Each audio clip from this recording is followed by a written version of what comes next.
What I'm about to show you will change everything you think you know about cruise ship disappearances. This iPhone contained 847 photos that defied the laws of physics, geography, and time itself. Photos that shouldn't exist. Photos that prove Harold and Margaret Stevenson didn't simply fall overboard that night in 2014.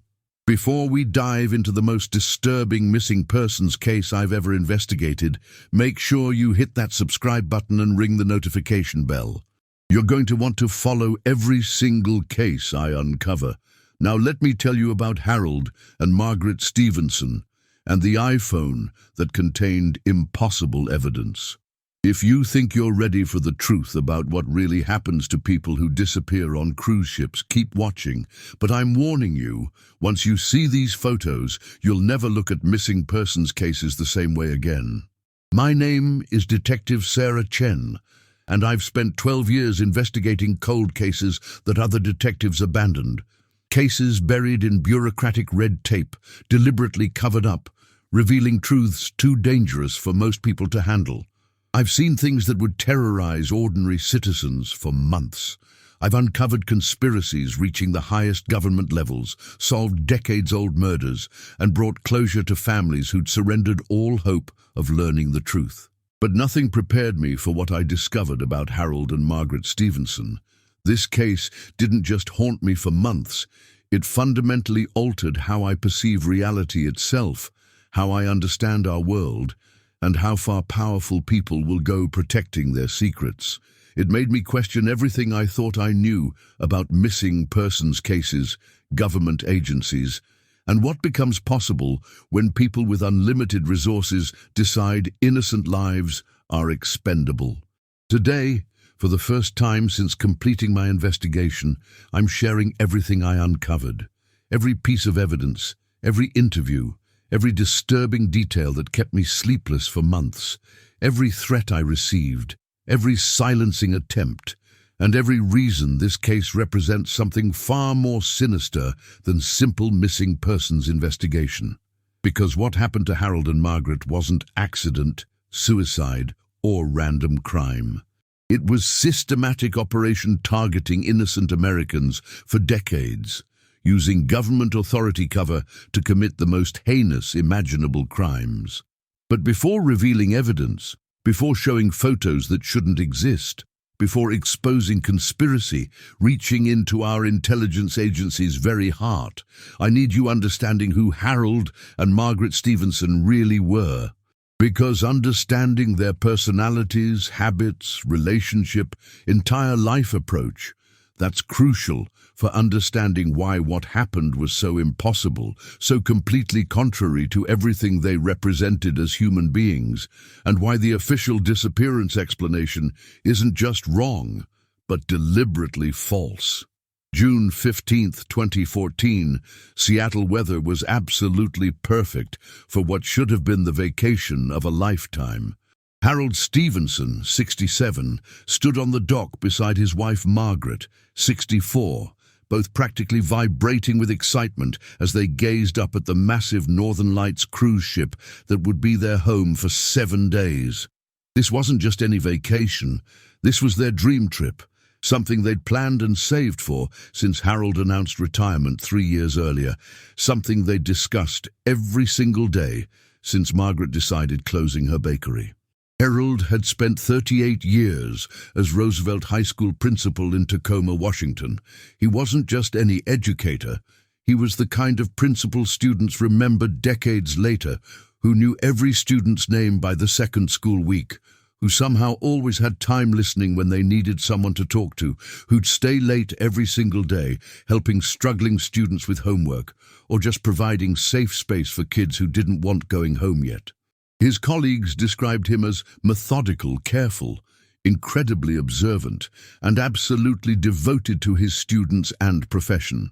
These qualities, particularly his observational skills and methodical nature, would become crucial understanding what happened during those final months of his life. Margaret had owned and operated a small bakery called Sweet Dreams in downtown Tacoma for 22 years. It wasn't just business to her. It was her passion, her art, her way of bringing joy to people's lives, one pastry at a time. She was known throughout the community for her attention to detail, her ability remembering every customer's favorite pastry and their children's names, and most importantly for our investigation, her habit of keeping meticulous records of absolutely everything. Margaret documented her life with obsessiveness that bordered on compulsive.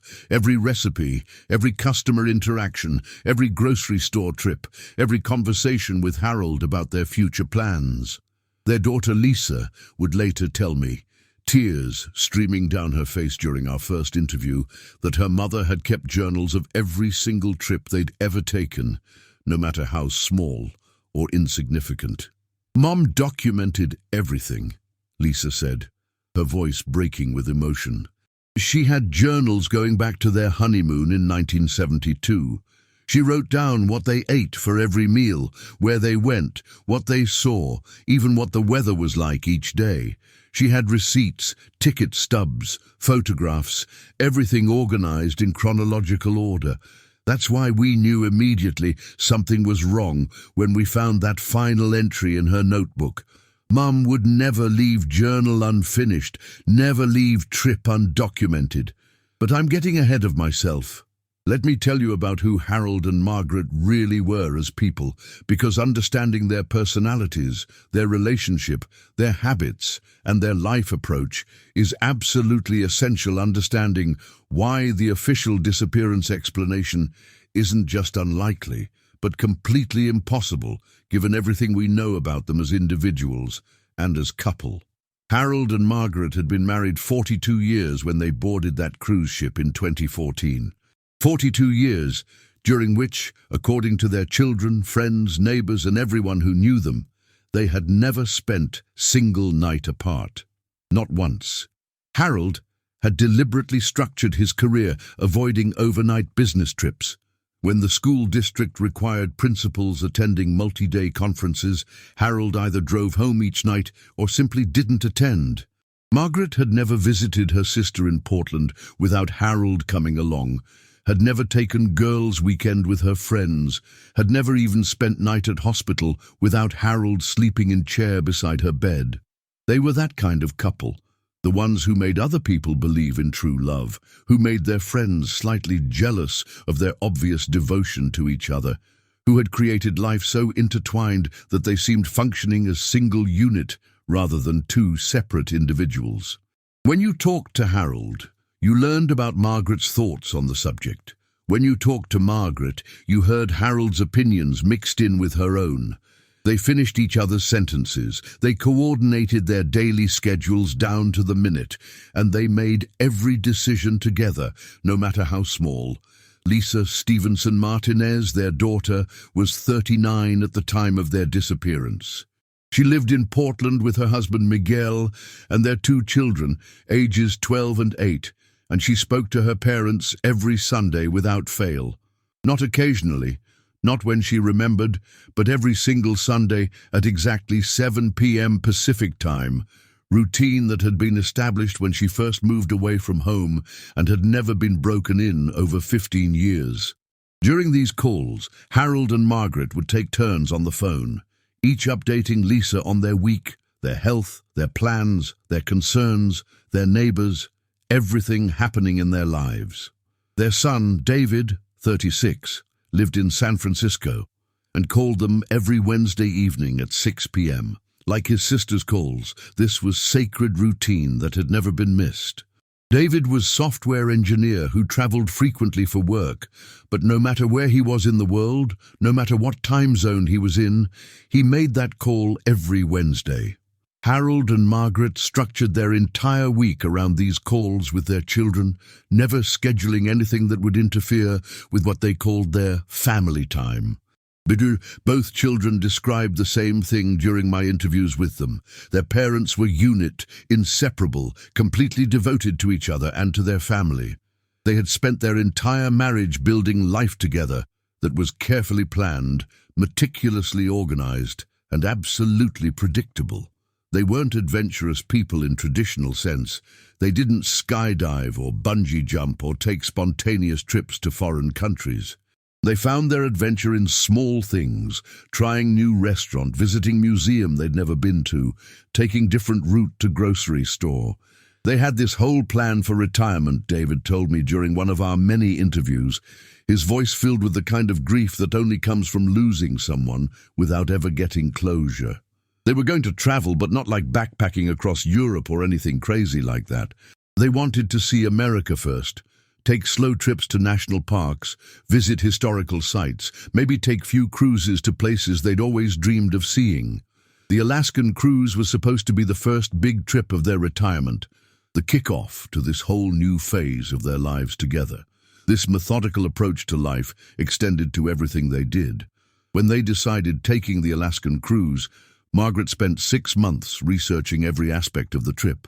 She read reviews of the cruise line, studied maps of the route, researched the history and culture of every port they would visit, even looked up the weather patterns for Alaska in June so she would know exactly what clothes to pack. She created detailed itineraries for each day, backup plans in case of bad weather, and lists of questions to ask tour guides during their shore excursions. Harold, meanwhile, had developed passion for photography late in life, especially after getting his first iPhone that Christmas of 2013. It was iPhone 5C in bright blue case. Margaret had picked out the color because she said it reminded her of his eyes. Harold was completely fascinated by the camera function, constantly amazed that he could take such clear, high-quality pictures with something that fit in his pocket. He spent hours watching YouTube tutorials about iPhone photography, reading articles about composition and lighting, practicing taking pictures of everything around their house until he felt confident enough to document their dream vacation properly. Dad became absolutely obsessed with that phone, Lisa laughed through her tears during our first meeting. He took pictures of everything. His breakfast, street signs, random people walking by, the sunset, the sunrise, our dog sleeping on the couch, anything and everything that caught his eye. Mum used to joke that he took more pictures in 6 months than they had in their entire marriage combined. But Dad was serious about it. He said memories fade, but photos last forever, and he wanted to make sure they had perfect record of every moment of their retirement adventures. This detail about Harold's photography obsession would become absolutely crucial later in my investigation when we discovered what was on that iPhone found 8 years after their disappearance. Because Harold didn't just take a lot of photos, he took photos constantly, compulsively, documenting every moment of every day with the dedication of professional photographer. The camera roll on his phone, from the months before the cruise, showed pictures taken every few hours, sometimes every few minutes, when something particularly interesting caught his attention. Margaret, meanwhile, had started keeping what she called her adventure journal in preparation for their retirement travels. It was a small blue notebook with lined pages, bound in leather that Harold had given her for Christmas 2013. She carried it everywhere, writing down details about their plans, their research, their conversations about the future, even their dreams about all the places they wanted to see together. Lisa found dozens of these journals in their house after the disappearance, dating back years, filled with Margaret's careful handwriting, documenting their entire life together. The Northern Lights cruise ship was a mid-sized vessel operated by Stella Cruise Lines, carrying maximum of 847 passengers and 312 crew members. It wasn't one of those massive floating cities you see advertised on television with rock-climbing walls and ice skating rinks. It was smaller, more intimate, designed specifically to navigate the narrower passages of the Alaskan coast, while still providing luxury accommodations and amenities that would make the trip comfortable for passengers who weren't used to roughing it in the wilderness. The ship had been built in 2008 by Meyer Werft Shipyard in Germany and had excellent safety record up until the Stevenson incident. In its 6 years of operation before Harold and Margaret's disappearance, there had been only 2 medical emergencies requiring helicopter evacuation, one minor collision with dock in Ketchikan that resulted in no injuries and minimal damage, and few cases of passengers getting sick from bad shellfish during shore excursion. The crew was experienced, many of them having worked Alaskan routes for years, and Captain Robert Morrison had been sailing these waters for over 2 decades without single serious incident. Harold and Margaret had booked cabin 4C, modest interior room on deck 4. They hadn't splurged on balcony room or ocean view, not because they couldn't afford it, but because they planned to spend most of their time exploring the ship and participating in activities rather than sitting in their cabin. The room was small but comfortable, with 2 twin beds that could be pushed together, small bathroom with shower, and just enough storage space for weeks' worth of clothing and Harold's camera equipment. They had splurged on few extras, though. They'd purchased the premium dinner package, which gave them access to the ship's specialty restaurants in addition to the main dining room. They'd also booked 3 shore excursions: whale watching in Juneau, glacier hiking in Skagway, and cultural tour in Ketchikan, where they planned to visit local artisans and learn about native Alaskan history and traditions. Margaret had spent weeks researching each port of call, filling page after page of her blue notebook with information about what they might see, what they should pack for each excursion, what photos Harold should make sure to take, and what questions they should ask their tour guides. She'd even contacted the cruise line multiple times in the weeks before their departure to confirm details about dining times, dress codes for the specialty restaurants, and whether they needed to bring any special equipment for their planned activities. The customer service representatives at Stella Cruise Lines later told investigators that Margaret called at least 6 times, always asking detailed questions and taking careful notes about everything they told her. The 7-day cruise was scheduled to depart Seattle on June 15th, with stops in Juneau on June 18th, Skagway on June 19th, and Ketchikan on June 21st, before returning to Seattle on June 22nd. It was what the cruise line called their Classic Alaska itinerary, designed to give passengers comprehensive taste of everything the state had to offer: wildlife viewing, glacier exploration, native culture, breathtaking scenery, and the kind of natural beauty that makes Alaska one of the world's premier tourist destinations. Harold and Margaret arrived at the Seattle cruise terminal 3 hours early, both of them too excited to wait at their hotel any longer. They'd stayed at the 4 Points by Sheraton downtown the night before, barely sleeping because of their excitement about finally taking their dream vacation. They checked in at the cruise terminal, went through security without any problems, and were among the first passengers to board the ship when embarkation began at 1 p.m.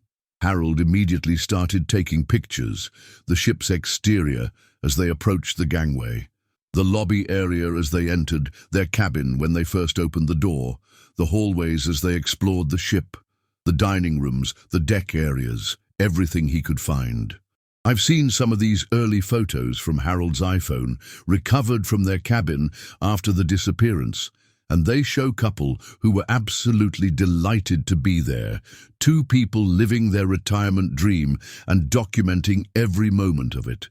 The photos show Harold grinning as he takes selfie in their tiny bathroom, proud of figuring out how to fit both of them in the frame.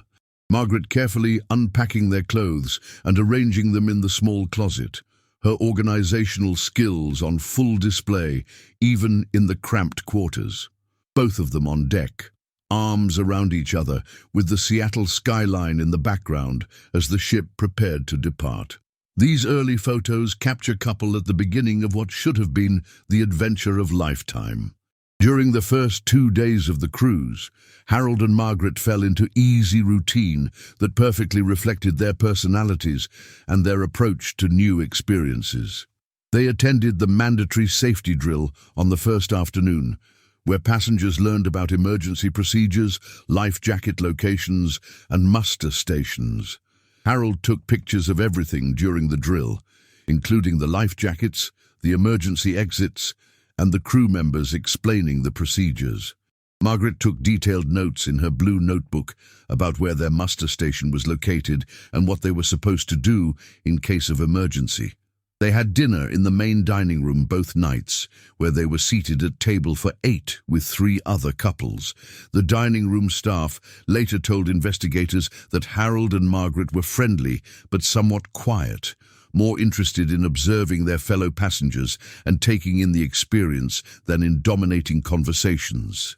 Harold continued his compulsive photography during meals, taking pictures of their food, the dining room decor, the other passengers at their table, and Margaret, as she wrote in her notebook.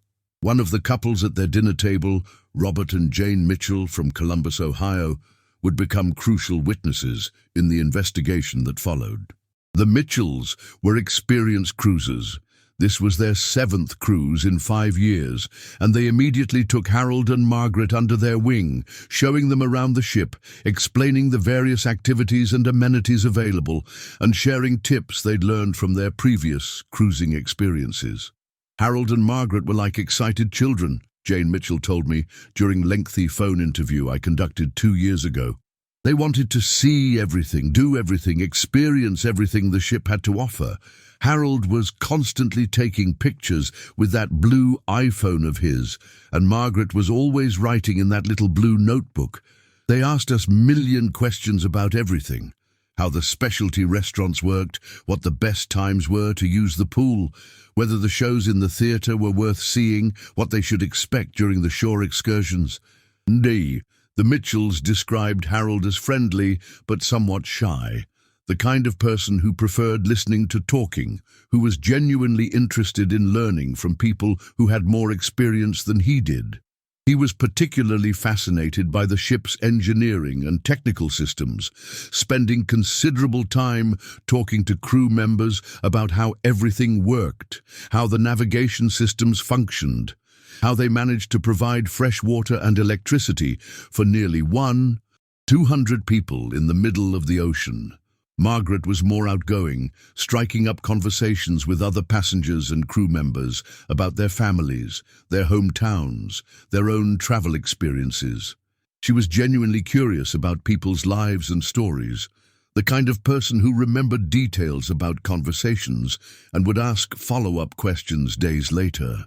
The dining room staff particularly remembered her because she always asked about the ingredients in dishes, not because of allergies or dietary restrictions, but because she was genuinely interested in learning new recipes she might try in her own kitchen. On the evening of June 16th, the second night of the cruise, the Mitchells had dinner with Harold and Margaret in one of the ship's specialty restaurants, upscale steakhouse that required reservations and formal attire. They shared stories about their families, their careers, their plans for retirement, their previous travel experiences.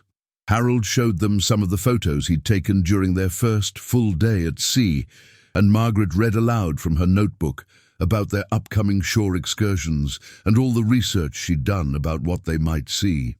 They were so excited about the whale-watching excursion in Juneau, Robert Mitchell remembered when I interviewed him.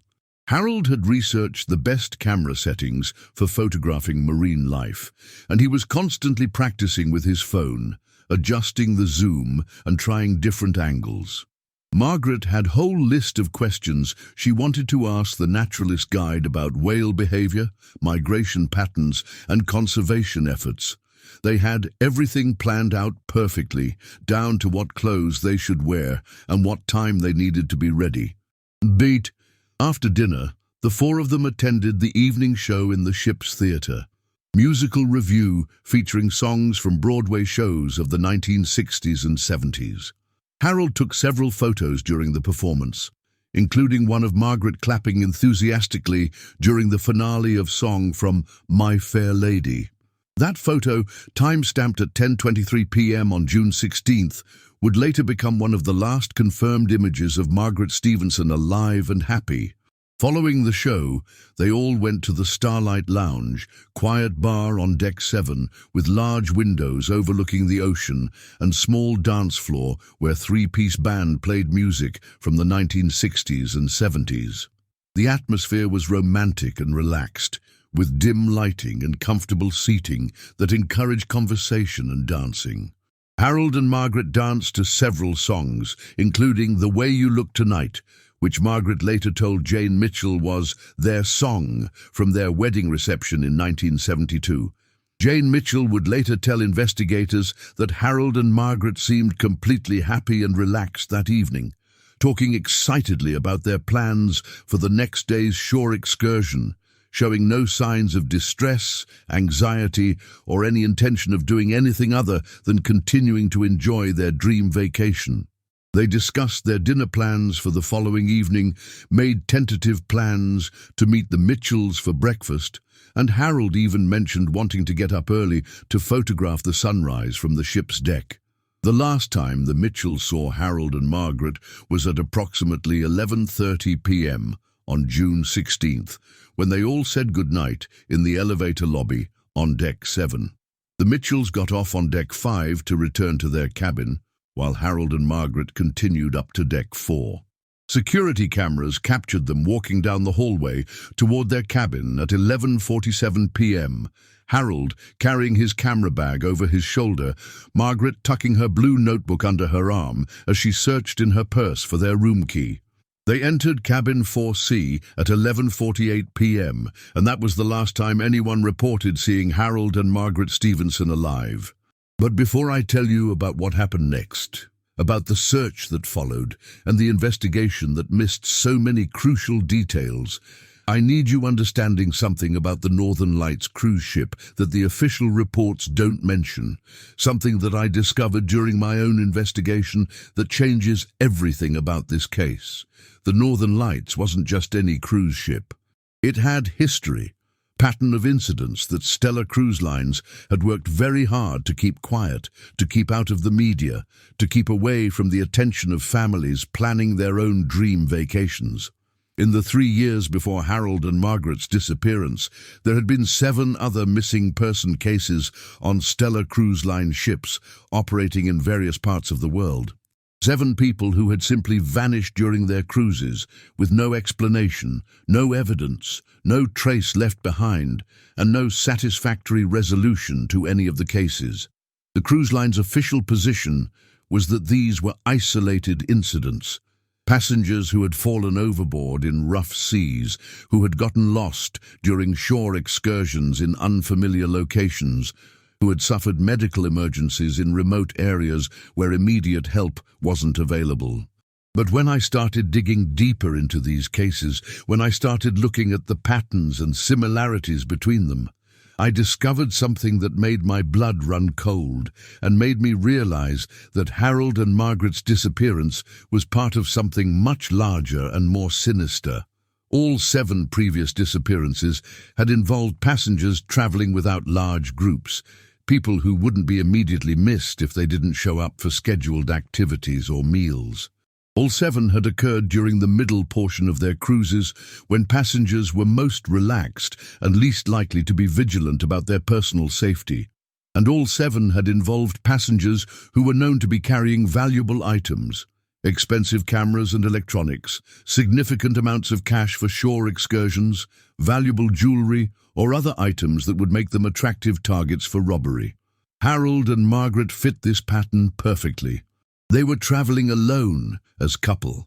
They had no scheduled activities with other passengers beyond their informal friendship with the Mitchells, and Harold was carrying several $1,000s worth of camera equipment, while Margaret always traveled with her grandmother's diamond engagement ring and matching necklace, family heirlooms that were worth considerably more than their sentimental value.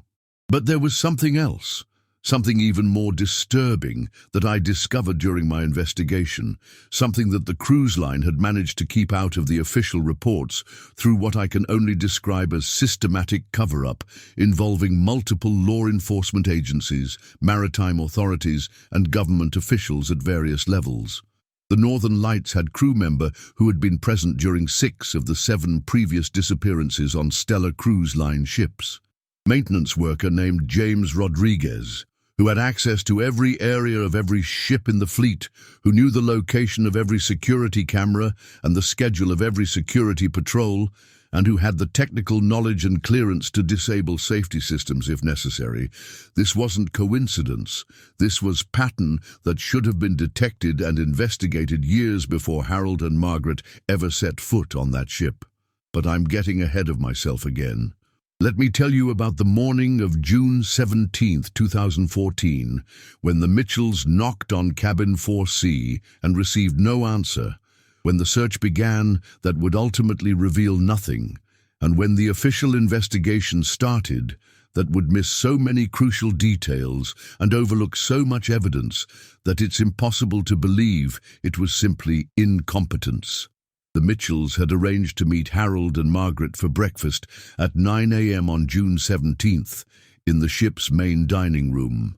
They'd planned to eat together and then attend photography workshop that Harold was particularly excited about, led by professional nature photographer who specialized in Alaskan wildlife. When they knocked on cabin 4C and received no answer, they initially assumed the Stevensons had already gone to breakfast and decided to meet them in the dining room as planned. But Harold and Margaret weren't in the main dining room. They weren't in the buffet restaurant on Deck 9, which Margaret had mentioned wanting to try for breakfast.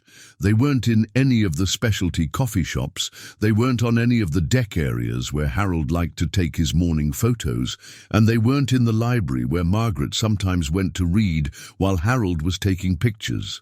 The Mitchells spent over an hour searching all of Harold and Margaret's usual locations before returning to cabin 4C and knocking again, this time much more insistently. "We started to get really worried around 10:30, Jane Mitchell told me during our interview. It just wasn't like them at all. Margaret was always early for everything. She hated being late, hated keeping people waiting, and Harold never missed meal, never skipped activity he'd signed up for. And plus, Harold had been so excited about that photography workshop. There was no way he would have missed it without telling us, and there was definitely no way they would have left us waiting without any explanation. At 11 a.m., the Mitchells went to the guest services desk on Deck 5 and requested welfare check on their friends. The guest services representative, young woman named Sandra Torres, who had been working cruise ships for only 6 months, initially seemed reluctant to disturb passengers who might simply be sleeping late or enjoying quiet morning in their cabin.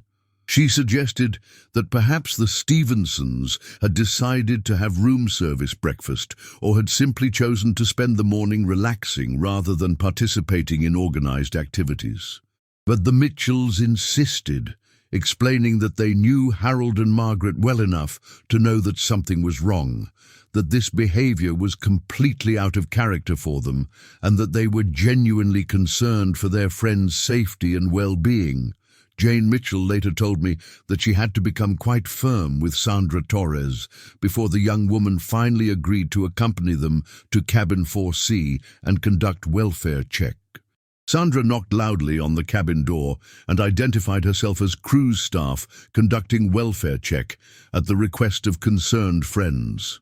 No response. She knocked again, more loudly this time, and announced that she needed to verify that the passengers were safe and well. Still no response.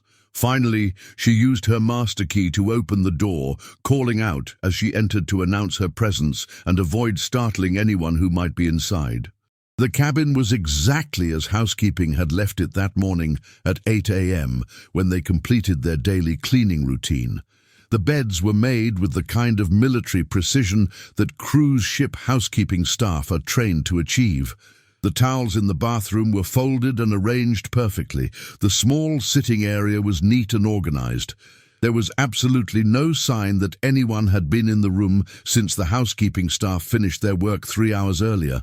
Harold's camera bag sat untouched on the small dresser, exactly where it had been when housekeeping took their daily inventory photos for insurance purposes. Margaret's blue notebook lay open on one of the beds, turned to the entry for June 16th. In her careful, precise handwriting, she had written, "Second day of our dream vacation." Harold took 47 pictures today, including some beautiful shots of the sunset over the Pacific. Tomorrow, we're going to see whales. Harold thinks he might be able to get photos of orcas if we're lucky. I hope so. He's been practicing with the zoom function on his phone for weeks. This is the best retirement gift we could have given ourselves. Sandra Torres immediately contacted ship security, following the protocols that all cruise lines have in place for situations like this. Security Chief Martin Walsh, former police officer with 20 years of experience in law enforcement before joining the cruise industry, was notified within minutes and immediately began coordinating systematic search of the entire vessel. This wasn't the first time passengers had gone missing on cruise ship, and Walsh knew that time was critical in determining what had happened and potentially saving lives if the passengers were in distress somewhere on the ship. Walsh coordinated search that involved every crew member not essential to ship operations: stewards, maintenance workers, restaurant staff, entertainment personnel, everyone who could be spared from their regular duties. They searched every deck, every public room, every storage area, every mechanical space large enough for a person to hide or be hidden. They checked every location where passengers were allowed to go, and many locations where they weren't. They checked the medical center first, thinking that perhaps one or both of the Stevensons had suffered medical emergency during the night and had been taken there for treatment. The medical staff confirmed that they had not treated any passengers matching the Stevensons' description and had no record of any emergency calls from Cabin 4C or the surrounding area. They checked the ship's small jail, holding area used for passengers who became dangerously intoxicated, disruptive, or violent. The facility was empty, except for one passenger who had been detained for fighting in the casino the previous evening, and who was scheduled to be released as soon as he sobered up. They searched every bathroom, every closet, every maintenance area, every storage room. The dining rooms, bars, casino, theater, library, spa, fitness center, pool areas, hot tubs, deck chairs, observation lounges, every single public space accessible to passengers was thoroughly searched by multiple crew members who knew exactly what they were looking for. Security cameras throughout the ship were reviewed by technicians who specialized in surveillance systems. Passenger lists were checked and rechecked to ensure that Harold and Margaret were actually supposed to be on the ship and hadn't somehow disembarked during the previous evening's port call. Every crew member who had been working during the previous 24 hours was questioned about their whereabouts and whether they had seen the missing passengers. By 2 p.m., Security Chief Walsh had to face impossible reality that made no sense given everything he knew about cruise ship operations, passenger safety procedures, and the physical limitations of the vessel. Harold and Margaret Stevenson were simply not on the ship. Somehow, somewhere between 11:47 p.m. on June 16th, when security cameras showed them entering their cabin, and 8 a.m. on June 17th when housekeeping cleaned their room, they had completely vanished from vessel that was surrounded by ocean, traveling at 15 knots, with no ports of call and no other ships in the immediate vicinity. Captain Robert Morrison was notified immediately of the search results, and he faced decision that no cruise ship captain ever wants to make. The safety and security of his passengers was his primary responsibility, but he also had to consider the practical realities of the situation. The ship was in the middle of the Alaskan wilderness, approximately 60 nautical miles south of Juneau, surrounded by water so cold that survival time for anyone who went overboard would be measured in minutes rather than hours. Morrison made the decision to contact the Coast Guard at 6 p.m. after ordering one final, complete search of the vessel conducted by senior crew members who had experience with emergency situations. He also made the difficult decision to inform the other passengers about the situation, though he was careful to provide only basic information and avoid causing panic or speculation that might interfere with rescue operations. The announcement came over the ship's public address system during the evening dinner service. Ladies and gentlemen, this is Captain Morrison. We are currently assisting the United States Coast Guard with search and rescue operation for 2 passengers who are missing from our vessel. We ask for your patience and cooperation as we work with authorities to resolve this situation. If you have any information that might be helpful, please contact guest services immediately. Dry. Coast Guard Sector Juno was notified at 6:15 p.m. and immediately began coordinating search and rescue operations on scale that reflected both the seriousness of the situation and the challenging environment where the search would have to be conducted. 2 helicopters were dispatched from Juno, along with Coast Guard cutter and several smaller rescue boats. Local fishing vessels in the area were contacted and asked to assist with the search. The scope of the search area was enormous and reflected the complexity of trying to find 2 people who might have gone overboard from moving vessel at unknown time during 12-hour period. With ocean currents, wind patterns, tidal changes, and the ship's movement, the potential search area covered hundreds of square miles of some of the most challenging waters in North America. I obtained copies of all Coast Guard reports related to the search and rescue operation, and the scope and intensity of the effort was truly impressive. Over 4 days, they covered 2,147 square miles of ocean using helicopters equipped with thermal imaging cameras, fixed-wing aircraft with high-powered searchlights, ships with sonar equipment capable of detecting objects on the ocean floor, and even underwater robots that could search areas too dangerous for human divers. They used every piece of technology available to search and rescue operations in 2014.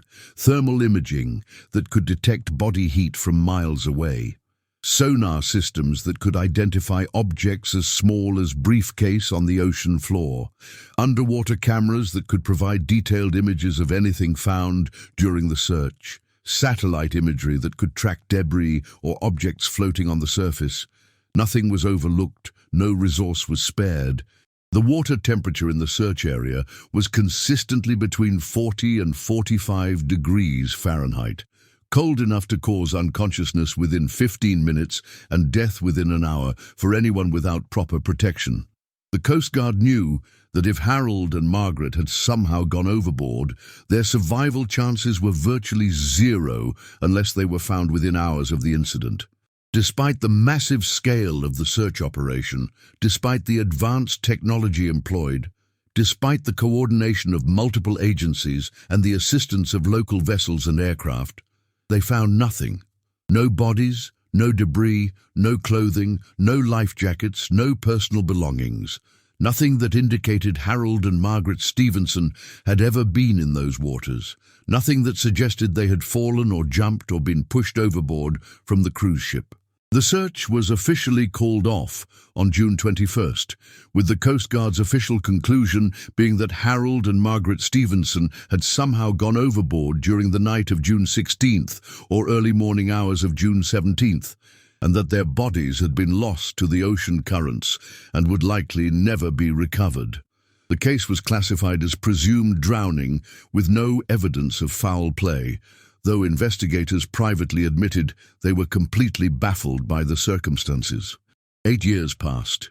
8 years of unanswered questions, of Lisa checking every John and Jane Doe report across 3 states.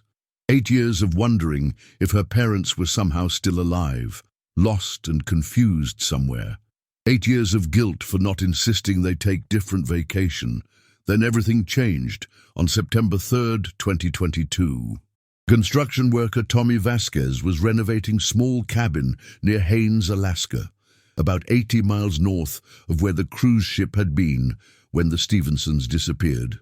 The cabin had been abandoned for over a decade, owned by reclusive hermit who died in 2019. Tommy was tearing out old insulation when something fell from inside the wall. An iPhone 5C in bright blue case. The same model Harold Stevenson had been so proud of. Tommy almost threw it away, but something made him curious. He charged it up at his hotel that night, When it turned on, the background photo made his blood run cold. An elderly man and woman smiling at the camera, clearly on cruise ship. Tommy contacted local police, who eventually reached me through mutual contacts in law enforcement. When I saw those photos, I understood why Tommy had called. The iPhone contained 847 pictures, far more than should have been possible given its memory capacity and the timeline. But that wasn't the disturbing part. The disturbing part was what the photos showed. The first images were normal cruise photos.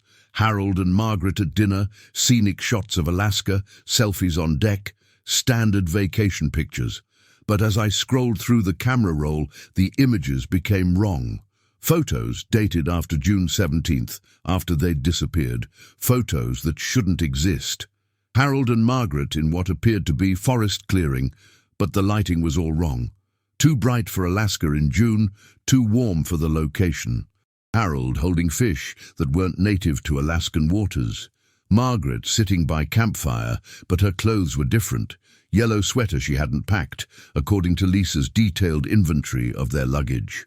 The metadata showed the photos were taken over a period of 6 months after their disappearance, but the locations made no sense. GPS coordinates that placed them in British Columbia one day, Oregon the next, then back to Alaska. Impossible travel patterns for two elderly people without transportation, money, or identification. The final photo was dated December 23, 2014, 6 months after they vanished. It showed Harold's hand holding the iPhone, taking selfie. In the background, barely visible, was Margaret. She appeared to be sleeping on what looked like cot or narrow bed. But something about her position was wrong. Too still. Too pale. I had the photos analyzed by digital forensics experts. No signs of manipulation, no evidence of photo editing. According to every technical analysis, these images were authentic, taken by Harold Stevenson's iPhone over 6 months after he and Margaret had supposedly died in Alaskan waters. But here's what haunts me most, the expression in Harold's eyes in that final photo. Not fear, not confusion, not even sadness. Recognition, like he knew exactly what was happening and was documenting it for someone to find, like he wanted the truth to come out. The cabin where Tommy found the phone belonged to a man named Ernest Keller, who'd lived alone in the Alaskan wilderness for 30 years. Neighbors described him as strange but harmless. He'd supposedly died of natural causes in 2019, found by hunters 3 days after his death. But when I requested his autopsy report, I discovered something interesting. Ernest Keller had no medical records prior to 1984, no birth certificate, no social security number issued before that year. It was as if Ernest Keller hadn't existed before 1984. As if someone had created new identity and hidden in the Alaskan wilderness for 30 years, as if someone had been waiting for the right opportunity, the right victims. 2 elderly tourists with no one expecting to hear from them for 7 days. I tracked down crew members from the Northern Lights cruise. Most had moved on to other ships, other careers, but I found James Rodriguez, who'd been maintenance worker in 2014. He told me something he'd never reported. On the night the Stevensons disappeared, he'd seen small boat near the ship around 2 a.m. He'd assumed it was Coast Guard or local fishermen.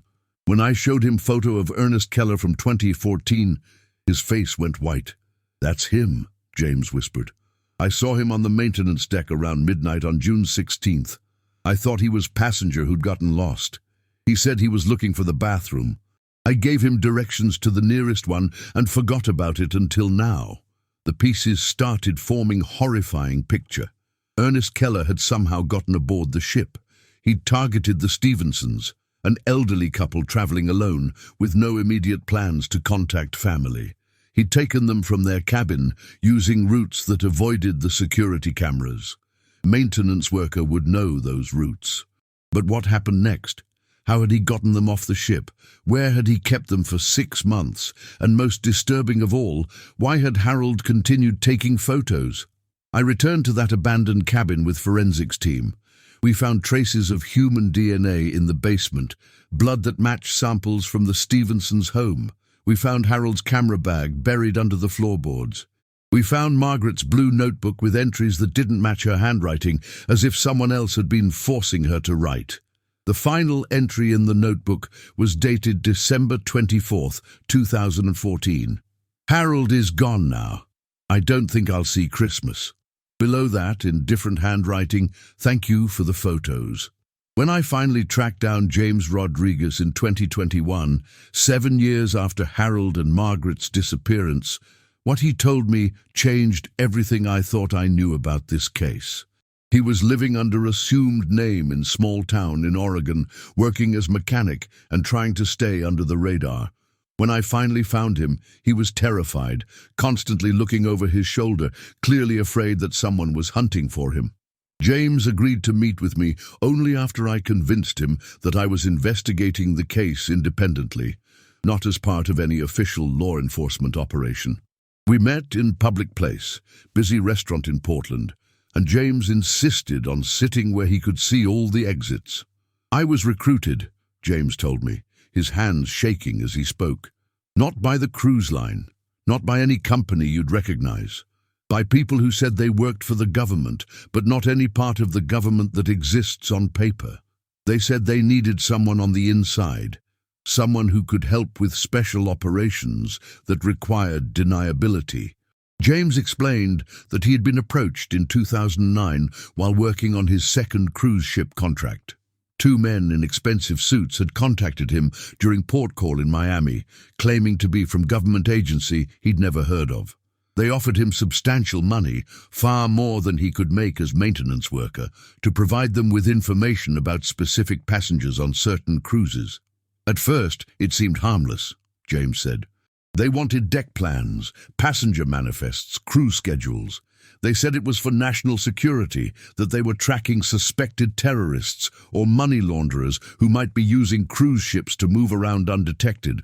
The money was too good to refuse, and they made it clear that refusing wasn't really an option. Over time, James's role expanded. He was asked to disable security cameras during specific time periods, to provide access to restricted areas of ships, and eventually to help with what his contacts called extractions, removing targeted individuals from cruise ships without leaving any evidence of what had happened. The Stevensons weren't the first, James said, his voice barely above whisper. There were others before them and probably others after. I never knew what happened to the people after they were taken off the ships. I told myself they were criminals, that this was some kind of covert law enforcement operation. But I knew deep down that something was very wrong. James described sophisticated operation involving multiple people with access to advanced technology, false identification documents, and boats capable of approaching cruise ships undetected during overnight hours. The people he worked with had detailed knowledge of cruise ship operations, maritime law, and law enforcement procedures. They knew exactly how missing persons investigations would be conducted, James explained. They knew which agencies would have jurisdiction, how long searches would last, what evidence investigators would look for. It was like they had access to law enforcement training and procedures from the inside. The night Harold and Margaret disappeared, James had been instructed to disable specific security cameras and to ensure that certain areas of the ship were not monitored between midnight and 4 a.m. He had also been told to create distraction that would draw security personnel away from the main deck areas during the critical time period. I sabotaged some equipment in the engine room, James admitted. Nothing dangerous, just enough to require attention from the engineering staff and security. While they were dealing with that, the extraction team came aboard using ropes and grappling hooks on the starboard side of the ship. They knew exactly where to find the Stevensons' cabin. James never saw Harold and Margaret being taken from the ship, but he knew approximately when it happened because he received text message at 3:17 a.m. saying, "Package secured, cleanup initiated." By the time the security distraction was resolved and normal monitoring resumed, The extraction team was gone. "I thought that was the end of it," James said. "I thought they'd been taken away for questioning or prosecution or whatever it was these people actually did. I never imagined—" His voice trailed off, and he stared at his hands for several minutes before continuing.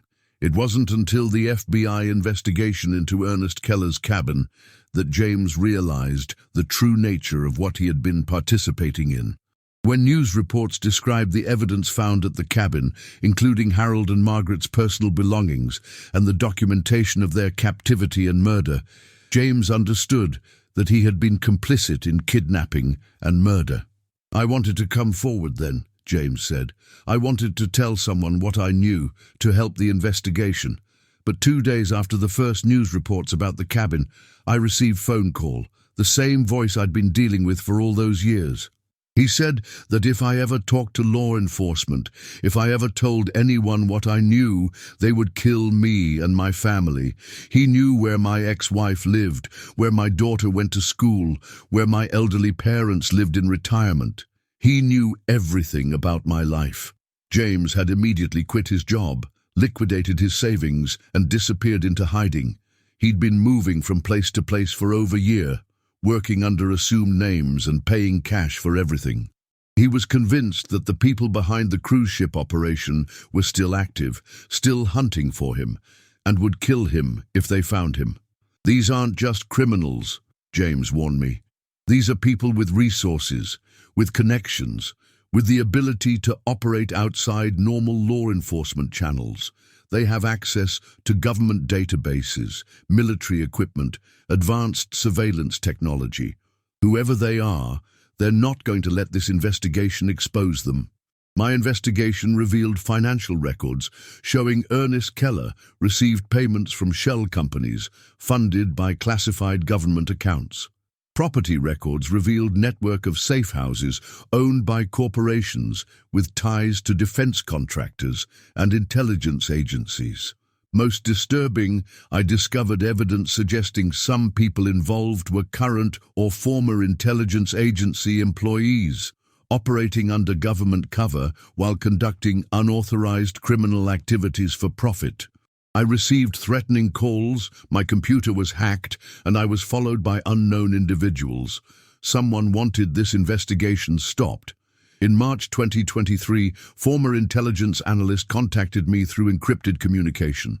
"What you're investigating is real," the analyst said, "but it's bigger than you realize and more dangerous than you can imagine." The analyst explained the cruise ship operation had been initiated as legitimate intelligence gathering in the early 1990s, designed to track suspected terrorists using cruise ships. But it was taken over by people who saw opportunity for personal profit.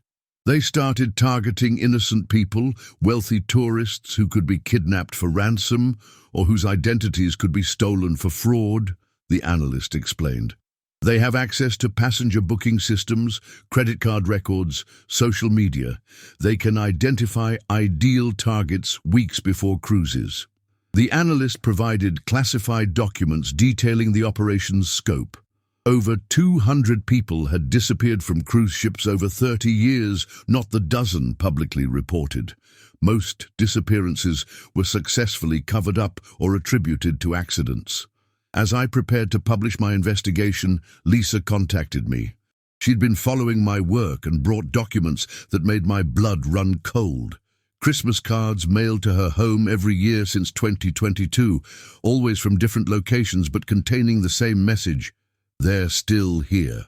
Lisa also showed me recent bank statements proving someone was still using her parents' identities 4 years after they were declared dead. Someone is still pretending to be my parents, Lisa realized. I contacted the FBI, but Agent Morris informed me the Keller investigation had been transferred to another agency, and she was no longer authorized to discuss it. My attempts to contact other agencies met similar responses. The case had been classified or disappeared into bureaucratic black holes. The cover-up James had warned about was in progress. Evidence was being suppressed, witnesses silenced, and the truth buried beneath government secrecy and bureaucratic obstruction. 8 years later, I'm still investigating this case. The official report states that Harold and Margaret Stevenson were kidnapped from the Northern Lights cruise ship by Ernest Keller, held captive for 6 months, and murdered. But questions remain. How did he get them off the ship? Why keep them alive for 6 months?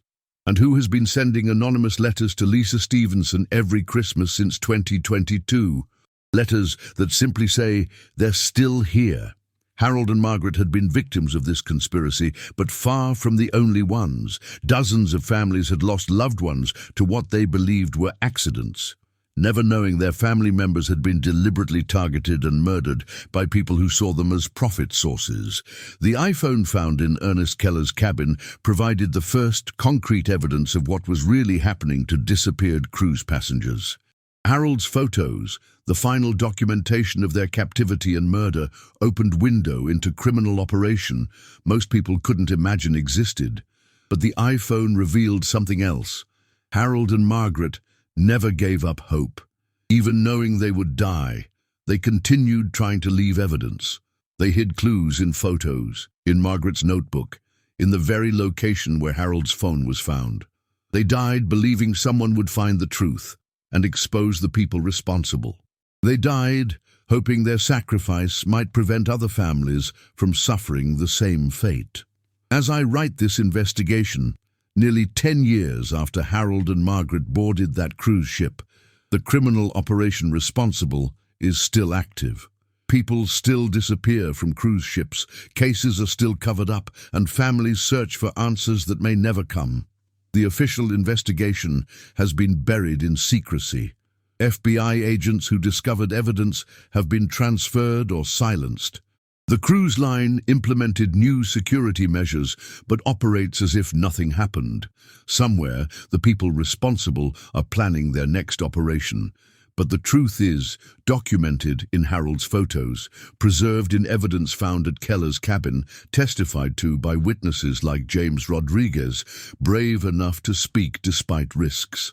The conspiracy is real, ongoing, and reaches into government levels that make official investigation nearly impossible. Lisa deserves to know what happened to her parents.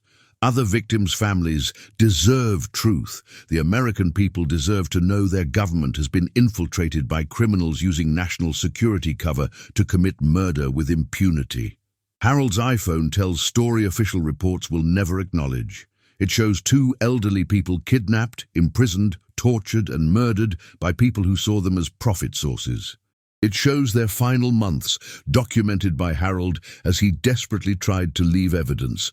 In the final photo, Harold's eyes show not just resignation, but determination. He knew he would die, but he knew the phone would eventually be found. He died believing the truth would come out, that people responsible would be exposed, that other families would be spared their suffering. The question now is whether we will honor that belief. Whether we'll demand answers from agencies supposed to protect us, whether we'll hold accountable people who used positions of trust to commit unspeakable crimes, whether Harold and Margaret's deaths were not in vain. The evidence is clear, the conspiracy is real, the cover-up is ongoing, but the truth, preserved in 847 photos on blue iPhone hidden in cabin walls, cannot be silenced forever. Harold and Margaret boarded cruise ship for their dream vacation in 2014. They never came home. But their story, their evidence, their final desperate attempt to document truth lives on in Harold's photos. Those photos are their legacy, their testimony, their demand for justice. The question is, will anyone listen? What do you think really happened to Harold and Margaret Stevenson? Do you believe the evidence points to government conspiracy, or is there another explanation? Have you experienced anything suspicious during cruise travel? Leave your theories in the comments below. But be careful, some secrets are dangerous to discuss.